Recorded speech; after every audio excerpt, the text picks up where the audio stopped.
I've had a lot of good discussions with people that I respect, talking about whether or not there is the one. And since Valentine's Day is tomorrow, I thought it might be a good time to talk about the subject. Now, to be honest, I don't know if there actually is the one or not. If God created one special, specific person for you to spend the rest of your life with. But I will say that I can't imagine anyone more perfect for me than Jocelyn. And I'm not saying she's perfect, I'm not saying I'm perfect, but I think we're perfect for each other. So really what I want to talk about today is to not spend so much time trying to find the one and worrying about whether there is the one or not, but spend time to actually become the one for somebody else. Obviously this might apply more to single people, but I do want to say if you're married too, first of all, don't try to look for any the one because you're married. So whether you believe this person is the one or not, they're the one for you. So that's not even an option. That's not a discussion.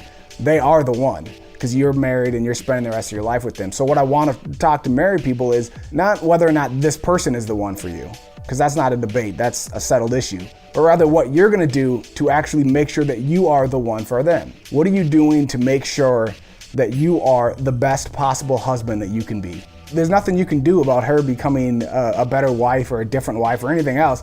The only thing you can worry about is you.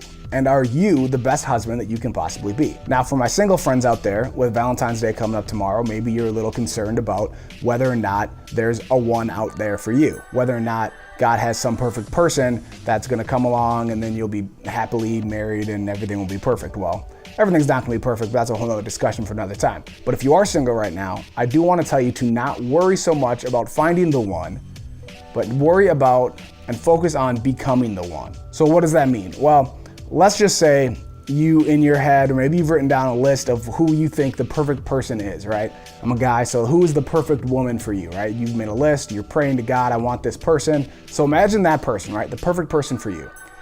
And now think for a second, what would she want in a husband? What would that perfect person for you want in a spouse? And are you that person? What happens if you meet the girl of your dreams tomorrow? Would she be attracted to who you are as a person? If you want a godly woman who's on fire and serving God and is a nice person and kind to people, is she gonna want you? Are you that kind of person that she would want to spend her life with? Or would she, if you met the girl of your dreams tomorrow, would she be like, no thanks? Would she even be interested in you? Because if she's on fire for God, she's probably looking for a guy that's on fire for God as well. If she's following God's plan and purpose for her life, she's gonna wanna find a spouse that is following God's plan and purpose for his life. So whether you're single or married right now, I want you to not worry about another person. Don't worry about her, don't worry about him. Don't worry about whether or not they're the one, or whether you found the one, or whether you will find the one. Instead, focus on yourself. Because honestly, that's the only thing you can control anyways.